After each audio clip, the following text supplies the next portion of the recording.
ಮಾಜಿ ಪ್ರಧಾನಿ ಎಚ್.ಡಿ. ದೇವೇಗೌಡರ ಪತ್ನಿ ಚೆನ್ನಮ್ಮ ಅವರ ಆರೋಗ್ಯ ಸ್ಥಿತಿ ಗಂಭೀರ ಆಗಿದೆ.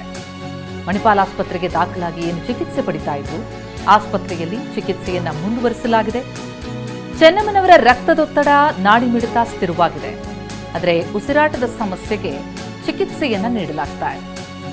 ಡಾಕ್ಟರ್ ಸತ್ಯನಾರಾಯಣ್, ಡಾಕ್ಟರ್ ಸುನಿಲ್ ಕಾರಂತ್ ತಂಡ ಚಿಕಿತ್ಸೆಯನ್ನ ಮುಂದುವರಿಸಿದ್ದು, ಐಸಿಯುನಲ್ಲಿರಿಸಿ ಚೆನ್ನಮ್ಮ ಅವರಿಗೆ ಮಣಿಪಾಲ್ ಆಸ್ಪತ್ರೆಯಲ್ಲಿ ಚಿಕಿತ್ಸೆಯನ್ನ ಮುಂದುವರಿಸಲಾಗಿದೆ. ಆಸ್ಪತ್ರೆ ಬಳಿ ಬಂದಂತಹ ಎಚ್.ಡಿ. ಗದ್ಗದಿತರಾದರು. 3 ದಿನಗಳಿಂದ ಆಸ್ಪತ್ರೆಗೆ ದಾಖಲಾಗಿ ಚಿಕಿತ್ಸೆಯನ್ನ ನೀಡಲಾಗ್ತಾ ಇದೆ. ಉಸಿರಾಟದ ಸಮಸ್ಯೆಯಿಂದಾಗಿ ಅವರನ್ನ ಆಸ್ಪತ್ರೆಗೆ ದಾಖಲಿಸಲಾಯಿತು. ಚಿಕಿತ್ಸೆಯನ್ನ ಮುಂದುವರಿಸಲಾಗಿದೆ.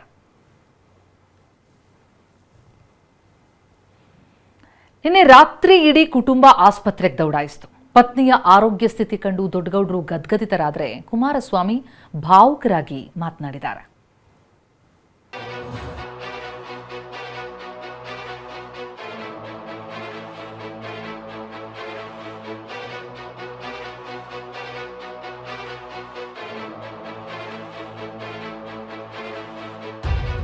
ದೊಡ್ಡಗೌಡರು ಗದ್ಗದಿತರಾಗಿದ್ದಾರೆ.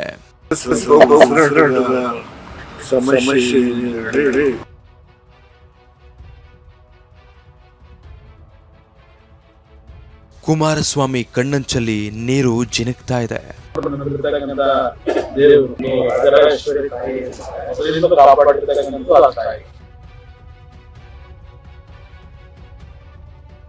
ಮಾಜಿ ಪ್ರಧಾನಿ ದೇವೇಗೌಡರ ಧರ್ಮಪತ್ನಿ ಚೆನ್ನಮ್ಮ ಅವರ ಆರೋಗ್ಯ ಸ್ಥಿತಿ ಗಂಭೀರವಾಗಿದ್ದು, ಬೆಂಗಳೂರಿನ ಮಣಿಪಾಲ್ ಆಸ್ಪತ್ರೆಯಲ್ಲಿ ಚಿಕಿತ್ಸೆ ಮುಂದುವರೆದಿದೆ. ದೇವೇಗೌಡರ ಧರ್ಮಪತ್ನಿ ಚೆನ್ನಮ್ಮ ಆರೋಗ್ಯ ಗಂಭೀರ. ಪತ್ನಿ ಸ್ಥಿತಿಯನ್ನ ನೆನೆದು ಗದ್ಗದಿತರಾದ ದೊಡ್ಡಗೌಡರು. ಮಾಜಿ ಪ್ರಧಾನಿ ದೇವೇಗೌಡರು ಮತ್ತು ಚೆನ್ನಮ್ಮ ಆದರ್ಶ ದಂಪತಿಗಳು ಸುದೀರ್ಘ 72 ವರ್ಷಗಳ ಕಾಲ ಪ್ರೀತಿ ವಾತ್ಸಲ್ಯದಿಂದ ಸಾರ್ಥಕ ಸಂತೃಪ್ತ ಜೀವನ ನಡೆಸಿದವರು.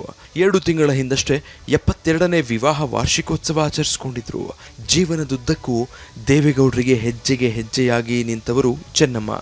ಚೆನ್ನಮ್ಮರನ್ನ ಕಂಡ್ರೆ ದೇವೇಗೌಡರಿಗೆ ಅಗಾಧ ಪ್ರೀತಿ. ಇಳಿ ವಯಸ್ಸಲ್ಲೂ ಆ ಪ್ರೀತಿ ಕಿಂಚಿತ್ತೂ ಕಡಿಮೆಯಾಗಿಲ್ಲ. ಆದ್ರೀಗ ವಯೋಸಹಜ ಅನಾರೋಗ್ಯ ಚೆನ್ನಮ್ಮರನ್ನ ಬಾಧಿಸ್ತಾ ಇದೆ. 88 ವಯಸ್ಸಿನ ಚೆನ್ನಮ್ಮ ಅವರಿಗೆ 2 ರಿಂದ 3 ವರ್ಷಗಳಿಂದ ಉಸಿರಾಟದ ಸಮಸ್ಯೆ ಇತ್ತು. ಆಗಾಗ ಇದಕ್ಕೆ ಚಿಕಿತ್ಸೆಯನ್ನ ಪಡಿತಾ ಇದ್ರು. ಮೊನ್ನೆ ಬುಧವಾರ ಮತ್ತೆ ಉಸಿರಾಟದ ಸಮಸ್ಯೆ ಉಂಟಾಗಿ ಏಕಾಏಕಿ ಆರೋಗ್ಯ ಏರುಪೇರಾಗಿತ್ತು. ಬೆಂಗಳೂರಿನ ಓಲ್ಡ್ ಏರ್ಪೋರ್ಟ್ ರಸ್ತೆಯಲ್ಲಿರುವ ಮಣಿಪಾಲ್ ಆಸ್ಪತ್ರೆಗೆ ದಾಖಲಿಸಲಾಗಿತ್ತು. 3 ದಿನಗಳಿಂದ ಐಸಿಯುವಿನಲ್ಲಿ ಚೆನ್ನಮ್ಮರಿಗೆ ಚಿಕಿತ್ಸೆ ನೀಡಲಾಗ್ತಾ ಇದ್ದು, ಆದರೆ ನಿನ್ನೆ ಚೆನ್ನಮ್ಮ ಆರೋಗ್ಯ ಸ್ಥಿತಿ ಗಂಭೀರವಾಗಿದೆ.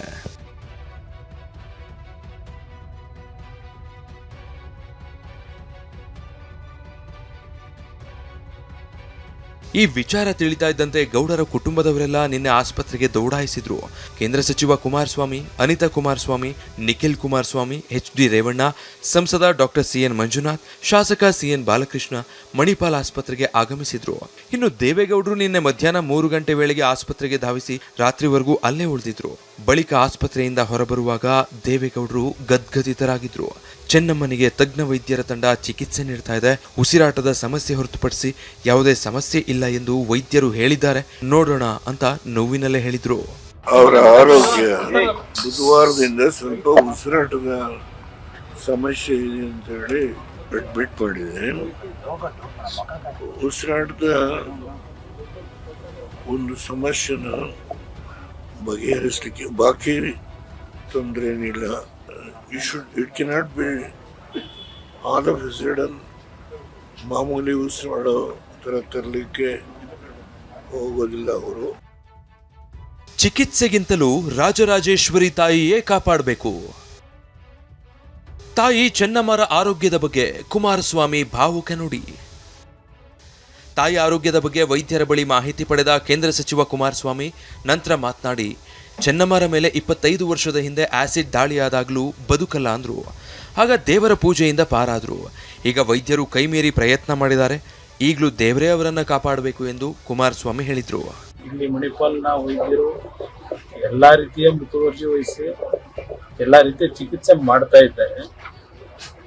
ಆದರೆ ಅಂತಿಮವಾಗಿ ಆ ಚಿಕಿತ್ಸೆಗಳನ್ನು ಮೇಲ್ಪಟ್ಟು ಅವ್ರು ನಂಬಿರ್ತಕ್ಕಂಥ ನಮ್ಮ ತಾಯಿಯವರು ಆ ಒಂದು ರಾಜರಾಜೇಶ್ವರಿ ತಾಯಿ ಇರ್ತಾರೆ, ಮೊದಲಿಂದಲೂ ಕಾಪಾಡಿರ್ತಕ್ಕಂಥದ್ದು ಆ ತಾಯಿ.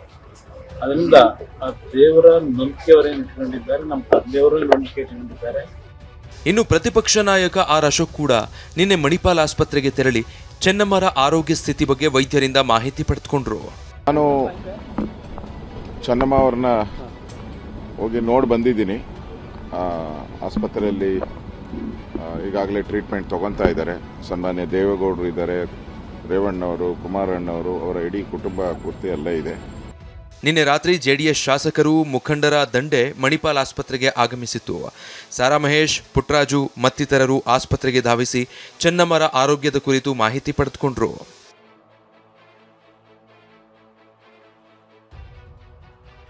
ತಜ್ಞ ವೈದ್ಯ ಡಾಕ್ಟರ್ ಸತ್ಯನಾರಾಯಣ ನೇತೃತ್ವದಲ್ಲಿ ಚೆನ್ನಮ್ಮನವರಿಗೆ ಚಿಕಿತ್ಸೆ ಮುಂದುವರೆದಿದೆ.